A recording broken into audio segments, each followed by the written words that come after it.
2019க்கு கால் பண்ணி என் தலைவன் MS தோனிக்கு, தலைவா தயவு செய்து அந்த ரன்னு மட்டும் ஓடிடாத தலைவா அப்படின்னு சொல்லுவேன்.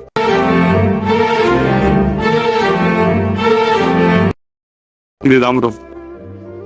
Bro let's have the hope for 2020-23. Rohit இருக்காரு, கோலி இருக்காரு, டீம் நல்ல ஃபார்ம்ல இருக்கு. அந்த ஒரு ரன் ஓடாம இருந்திருந்தா இட் மைட் பி 2019. நீங்க சொன்ன உடனே அவர் கேட்டு வரா. சரி, இப்போ கையில ஒரு டைம் டேபிள் போனை கொடுத்துட்டேன். Okay. How to convince Dhoni. என்ன பண்ணுவீங்க?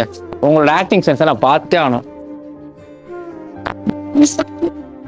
தலைவா, நான் தான் தலைவா, உன்னோட ஃபேன் 2023ல இருந்து நான் கால் பண்ணிருக்கேன். அதாவது 2029ல நாளைக்கு நமக்கு ஒரு மேட்ச் இருக்கு நியூசிலாந்து கூட. தயவு செய்து அந்த ஒரு 10 பாலுக்கு முன்னாடி நம்ம ஒரு 20 ரன் அடிக்க வேண்டியிருக்கு. அந்த 20 ரன் அடிக்கும் போது அந்த டபுள் ஓடுவேன், அந்த டபுளை மட்டும் நீ சிங்கிளா சாத்திட்டு அப்படியே நிறுத்திக்க தலைவா, நம்ம ஜெயிச்சிடுவோம். 2011, 2007, 2011, 2019, அப்புறம் 2023 இந்தியாவுக்கு வேர்ல்ட் கப் இருக்கணும் தலைவா. சூப்பர். தேங்க்யூ. தேங்க்யூ.